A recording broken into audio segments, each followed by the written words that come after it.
സ്വന്തം ജനതയെ കൊന്നൊടുക്കിയ പാകിസ്ഥാനുമായി ബംഗ്ലാദേശ് സർക്കാർ സൗഹൃദം സ്ഥാപിച്ചെന്ന് എഴുത്തുകാരി തസ്ലീമ നസ്രീൻ. രാജ്യം രൂപീകരിക്കാൻ സഹായിച്ച ഭാരതത്തെ ബംഗ്ലാദേശ് ഇപ്പോൾ ശത്രുവായി കാണുന്നുവെന്നും തസ്ലീമ നസ്രീൻ എക്സിൽ കുറിച്ചു. ബംഗ്ലാദേശ് സർക്കാരിനെ രൂക്ഷമായി വിമർശിച്ചാണ് തസ്ലീമ നസ്രീൻ രംഗത്തെത്തിയത്. 17,000-ഓളം ഭാരതത്തിന്റെ സൈനികരാണ് ബംഗ്ലാദേശിന്റെ മോചനത്തിനായി ജീവത്യാഗം ചെയ്തത്.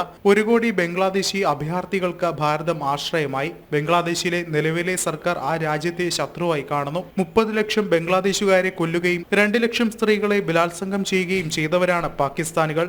ഏറ്റവും കൂടുതൽ ഭീകരരെ സൃഷ്ടിക്കുന്ന രാജ്യമാണ് ഇന്ന് പാകിസ്ഥാൻ. ആ രാജ്യവുമായി ബംഗ്ലാദേശ് സൗഹൃദത്തിലായിരിക്കുകയാണ്. 1971-ലെ ക്രൂരതകൾക്ക് മാപ്പ് പറയാൻ പോലും തയ്യാറാകാത്ത പാകിസ്ഥാനുമായാണ് ബംഗ്ലാദേശ് സൗഹൃദം സ്ഥാപിച്ചതെന്നും തസ്ലീമ നസ്രീൻ എക്സിൽ കുറിച്ചു. ശരീഅത്ത് നിയമം ഇല്ലാതാക്കണമെന്ന നിലപാട് പരസ്യമായി പറഞ്ഞതിന് പിന്നാലെ ഇസ്ലാമിസ്റ്റുകളുടെ എതിർപ്പ് നേരിട്ടു. തുടർന്ന് ജന്മനാടായ ബംഗ്ലാദേശ് തസ്ലീമ നസ്രീന് വിട്ടുപോകേണ്ടി വന്നു. ഇന്റർനാഷണൽ ഡെസ്ക്, ജനം.